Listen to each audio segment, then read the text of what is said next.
Where do we begin? Oh, and we're sponsored by, well, A Man Can Dream. A Man Can Dream, Wow, but we're moving on to the second round against the Battle of Alberta. Let's go!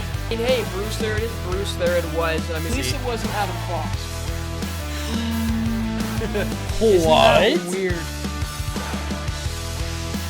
Boom! Ladies and gentlemen, welcome back to the Puck and Stuff podcast, the show where we talk about pucks and other stuff. Today we're going to be talking about puck because we haven't done it in a minute. How you guys doing? B-Dog, how are you today? I'm doing pretty good, and as we were gone for the last few days, the NHL has been kind of blowing up very, very quiet. Finally. We We don't have to talk about the Flames anymore. This is good. This is good. We're too mid to really talk about them right now, so honestly, it feels nice to talk about something else. T-Dog, what do we got on the market for today? Well, I want to see. Oh, I like you said market because, I mean, hey, the trade market's been booming and the signing market has been booming as well. We'll start with some signings here. Buffalo Sabres signing a young gun in Dylan Cozens, $7.1 million per year. I gotta say though, this signing, I think we already talked about this in the last one, but I'm gonna go over it again. Looks like a lot now, and it might not prove to be that worth it in a year or two, for say. However, I do see this as a win because with the cap going up and everything each year, this is going to be a decent signing. Yeah. Buffalo's got a lot of young studs, and I really do think that Buffalo can kind of keep that consistency going, sign them to decent contracts that aren't going to get them in too much into cap hell. I think Buffalo is going to look nice and steady the coming years. Honestly, yeah, obviously we've been seeing Buffalo kind of form a very young core with Dahlin and Tage Thompson coming up this season for sure. And this is just another great addition. Cozy has already played 3 professional seasons with Buffalo. He's put up 47 points in 52 games already this season, which is actually really good. And honestly, with the contract that he got, 7 years for $7 million, honestly, on a player that's already producing like he is, it's a good start. It really is. I'm really hoping Buffalo doesn't blow this like they do every other year. But honestly, it is a good signing for a player with that kind of caliber and that kind of progression going into his 3rd season. So honestly, that's a good contract. It could go up in the right ways. It could. Definitely. Yeah, keep it going on with some signings. To LA here. Moving on to LA. Phoenix Copley is getting a signing here, 1 year, $1.5 million. And looks like Cal Peterson will be in the minors for a little bit longer, which is unfortunate. But you know what? When your goaltending has been your big problem for the season, and Copley has been not the problem, no, not at all. It's not too bad. So the North Pole, Alaska native, gets that signing, and I mean, let's see what happens with it. I mean, a signing like this, does that boost the morale a little bit? Something like this, you kind of have to do it. I mean, the goaltending has just been absolutely just abysmal. So, Copley's been some upside. It's just kind of sad to see what's happening with Jonathan Quick. You know what I mean? It feels like a piece of the childhood's dying a little bit with him kind of falling off the face of the earth. Well, we even mentioned this with Kyle Peter before, that we were kind of just mind blown that LA made the decision to cut him to waivers and kind of rely on their older goaltender, Jonathan Quick, obviously. Mm-hmm. But honestly, this goaltender has kind of given that little spark to the LA Kings again, which is why they're probably so high in the standings right now. And honestly, signing him for just an extra year on how he's been playing is honestly probably the right move here, especially when you have an aging goaltender like Quick that you don't know if he's going to retire next year or not. So just having that kind of reliable goaltender to have in the back of your mind as a GM for sure of a team is just nice to have, because eventually with this team, you will need to find a replacement for Quick. But hey, good backup. Yep. How can you really complain about a good backup? Speaking of LA, Mikey Anderson gets re-signed. 8 years, $4.1 million. This one made me laugh because everyone was like, yeah, this is the type of Eishel contract I'd sign. or NHL's Yemmo, not Eishel, my bad. Yeah, Eishel. I think it's funny, but this one is what a steal. He must really want to play in this city if you're gonna be there for 8 years and be paid for 4. Another young defenseman with a lot of promise. This could look really nice. Yeah. Honestly, this could look really, really nice.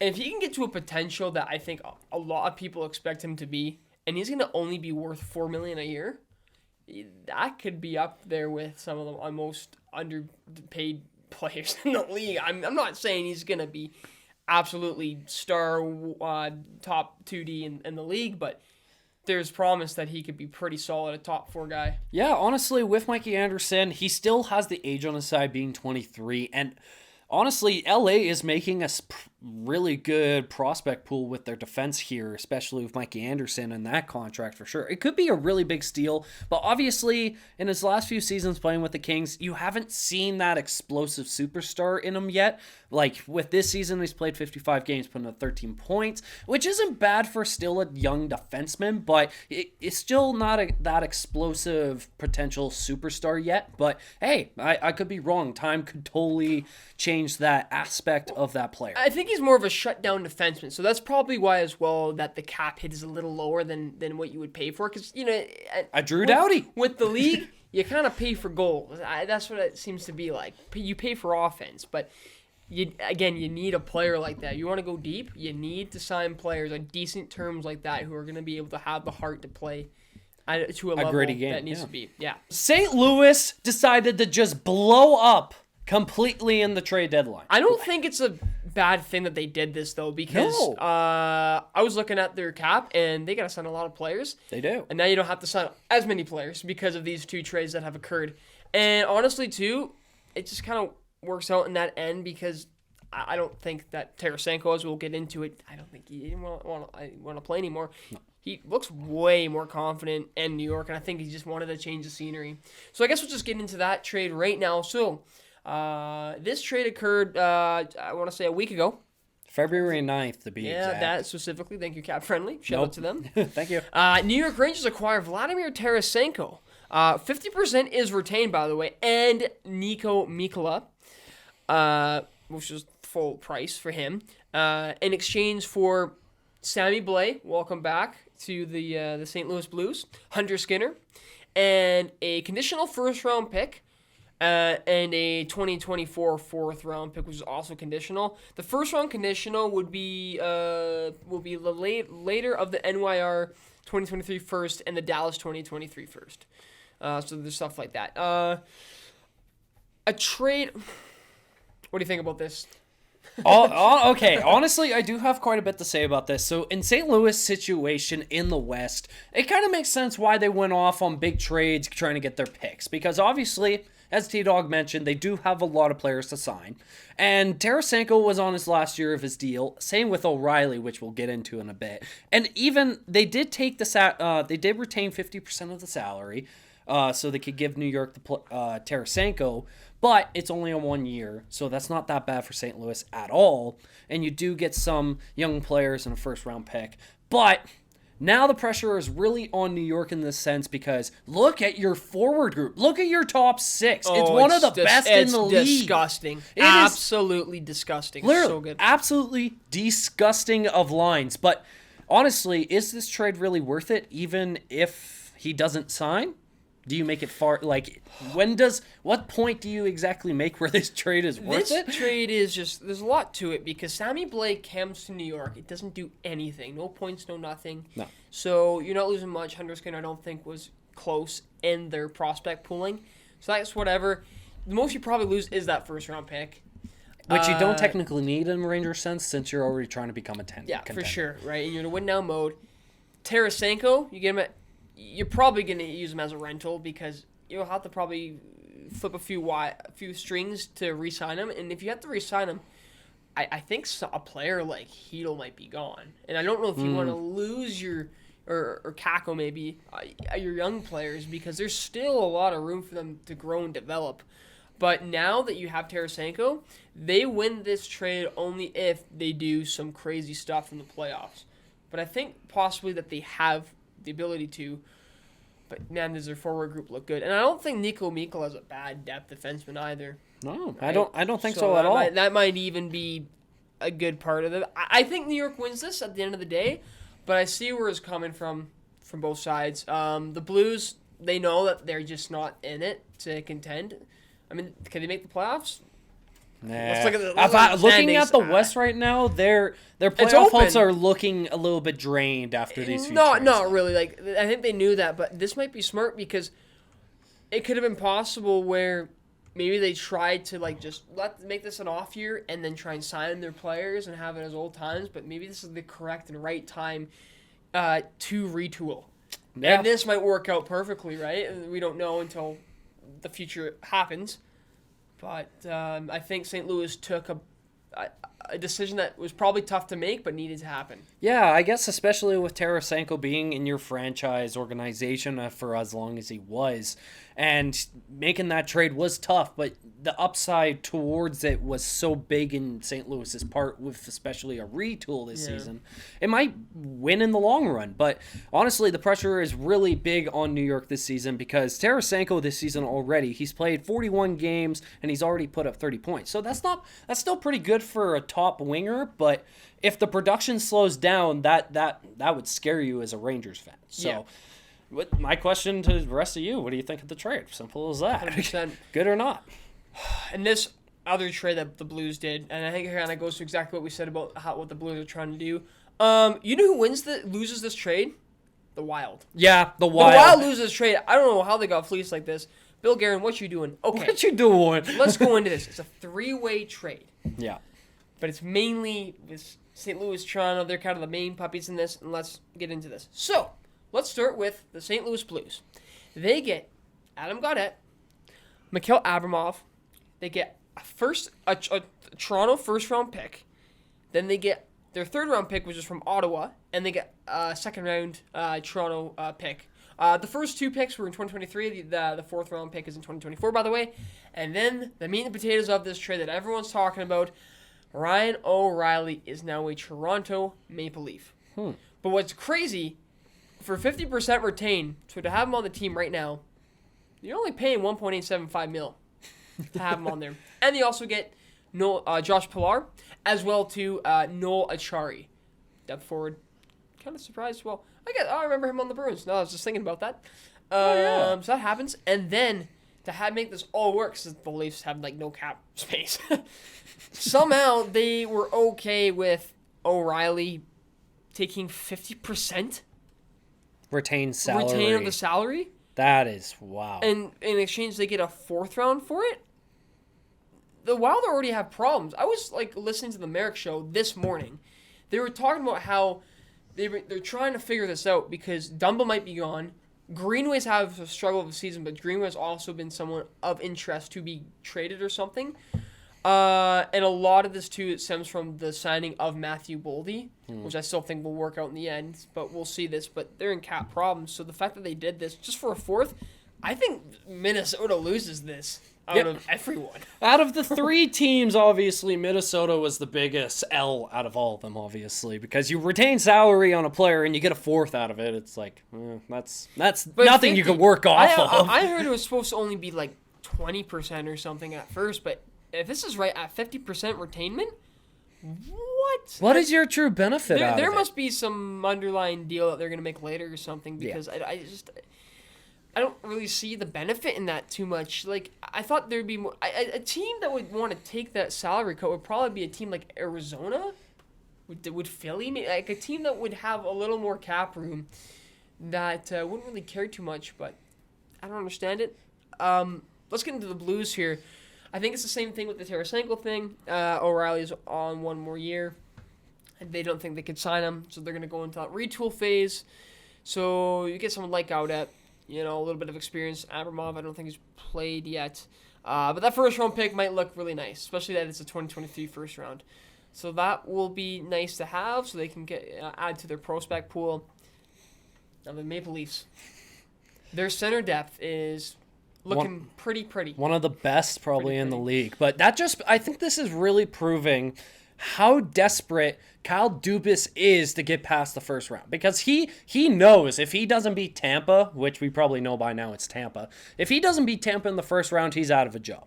And honestly, I respect the idea that he is desperate and has the balls to do a trade like this just to get more depth to beat Tampa in the first round. But high risk, high reward. We see it. We have seen it with even Brad Treliving this offseason as he signed Kadri, went all in with Jonathan Huberdeau and Mackenzie Weegar after both franchise guys wanted to leave.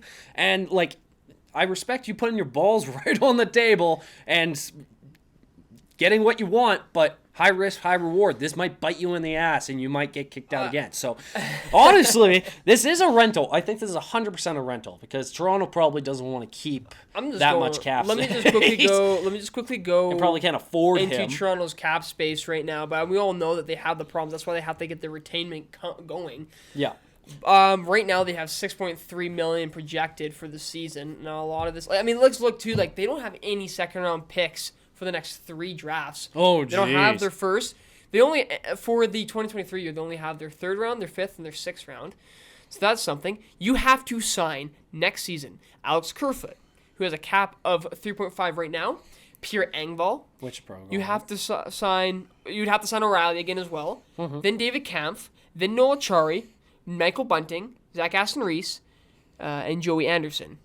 He doesn't stay. Justin Hall, and Jordy Ben, and Ilya Samsonov.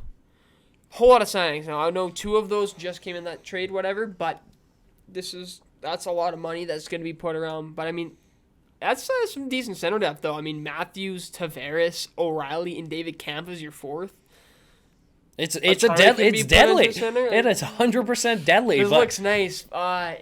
It's just the Leafs. Is it enough to beat Tampa? But it's the Leafs. It's the okay. Leafs. Like it's just, I feel like a different team. You feel a little more confident, but just because it's just the Leafs, you're like, but this is what you have to do to take the next step. I feel like this is I feel like it is a risk, but you have to do something because it's the same story over and over again. It is. It really is with Toronto every year. It is that first round. If you can make it past the first round in the playoffs, like, honestly, looking at O'Reilly this year, it might have just been the Blues in general on this, but he has played 40 games and only put up 20 points so far in the season. Kind of like Tarasenko, it could be the same possibility of just the Blues not having a great season. And obviously having those kind of caliber players in Toronto could help them. But it just all depends in a playoff scenario, which obviously O'Reilly has. Same with Tarasenko with the Rangers in that sense. They've won cups. But at the end of the day, it just comes down to if you can truly do it or not. Like, get past the first round. That's all it really takes. I mean, Dubas will look really smart if it happens, though. But he'll look stupid as hell if it doesn't work. That's very true. But honestly, that's the high risk, high reward of being a GM in the NHL, 100%. Since we've been talking about trades and signings and everything coming up to the trade deadline, I did want to talk about the trade bait that could be possibly throwing around the league in literally the next week and a half. Because the deadline is right around the corner. Literally, right around the corner. But very nice looking names here. There's 3 players. Contracts about to be thrown out, though, which I can't wait to see. So, looking at the list I have pulled up, there are 3 names on here. I would say maybe 4 names I could say that could potentially move coming up in the trade deadline. So, the first name I think of is Tino Meier. Yeah. He has already basically told San Jose he doesn't want to be here for a rebuild. He doesn't. He's hidden his prime. He's played 56 games to put up 31 points, but that's still pretty good for how bad the Sharks have been this season. Tell me, though, who is going to... Apparently his asking price right now is 3 pieces, which is a first-round pick, 3 pieces, first-round pick, and 1 to 2 prospects. Like, who's going to give that up? You know what? I would give that up for for Mienemeyer, but not Carlson. That would make more sense because obviously Mienemeyer has the age, like the prime age on him, but Erik Karlsson's 32 already. Meier is attractive to a team that's having scoring troubles. I almost wonder if the Islanders would maybe want to do something. Ooh, with already getting Bo Horvat, that's risky. I don't think Lou Lamoriello would do such a thing. He's just kind of the GM he is, but, you know, for example, we cheer for a team that's been having scoring troubles recently. Yeah, but we can't afford that. Even more recently, but Meier looks nice. Exactly. Do you want to, would you want to trade a Pelche, Azari, a Coronado? Never.